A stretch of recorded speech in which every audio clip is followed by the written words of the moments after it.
Hi everyone, it's Miss Dragonfly, the relationship whisperer, back again. Now, why do women stay in unhealthy relationships, since women generally want relationships far more than men and are pretty keen on it? You know, like everyone else, it's quite common for women to stay in unhealthy relationships because of both human fear of being alone and of the unknown by leaving the situation. Now, we all know of someone who has been or even is staying in an unhealthy relationship. We wonder why they do that, since they're not being treated right and also they are unhappy there. And many of us have been or even are presently in that situation. So what is unhealthy relationship? It should not be difficult to identify. One partner constantly takes advantage, constantly argue, would disappoint the other. The one disappointed would not have respect for their partner, which in turn makes the other partner unhappy. Because the partners don't meet each other's expectations, then there would be constant criticism, leading them to possibly lead separate lives, which then begs the question,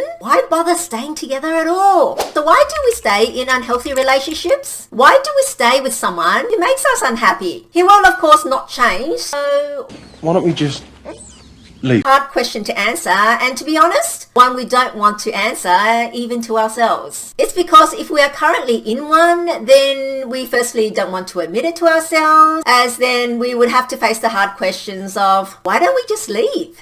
So why do we stay with a partner who is not good? Stay in an unhealthy relationship where we are unhappy. The truth is, it is human nature not to want to be alone. We stick with unsuitable partners because we fear being alone. Also, even more so, there is the fear of the unknown, and it's then becomes a case of better the devil you know, the situation as it is right now, than the devil you don't know, facing the world on your own. Unfortunately, throughout the ages, a woman's worth was first and foremost her beauty and youth, which the better that was meant the higher the status and more well-heeled husband she would be able to get. If she is lucky, then that marriage would also be a happy one. However, if the marriage turns out to be unhappy, then she would be stuck in an unhappy marriage. To leave would mean leaving behind the security of that marriage and what it provides. You see this happening very often in modern life even, where women, especially those that have married someone well off, cannot bring themselves to leave because of the financial reasons and hence get stuck in unhealthy and possibly abusive relationships. And it then becomes evident when you see middle-aged women end up in poverty once they are divorced. Reasons could be either they had married well, so they did not think of involving themselves in the financials of the marriage, or did not have the skills to be able to earn anywhere near the amount they need to be able to keep their former lifestyle. There is also the fear that no one else around, and or else how are we going to find someone else? Fear that there will be no other partners if we leave this one. And as bad as he's there and unknown quantity, which really relates to having low self-esteem.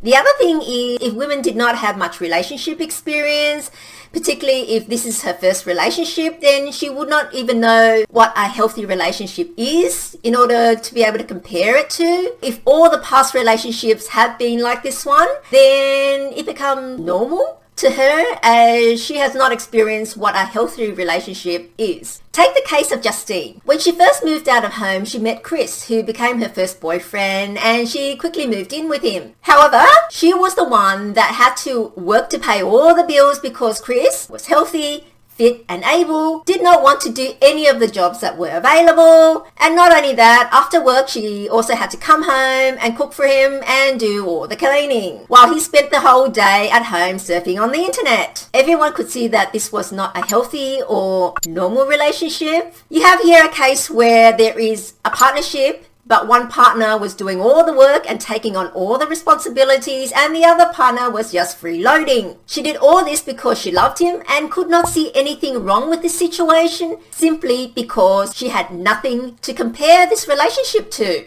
Therefore, it is very important to know what a healthy relationship should be in the first instance, so that when you do find a partner, you will be able to tell whether or not that's a healthy relationship or not. So have you ever been in an unhealthy relationship, or know someone that has been or is even currently is in an unhealthy relationship? Let me know by leaving your comments below. And to find out more about what a healthy and right relationship should be, check out this video. And that's it for this segment. I hope you've enjoyed it. Until next, remember to stay safe, confident, and gorgeous.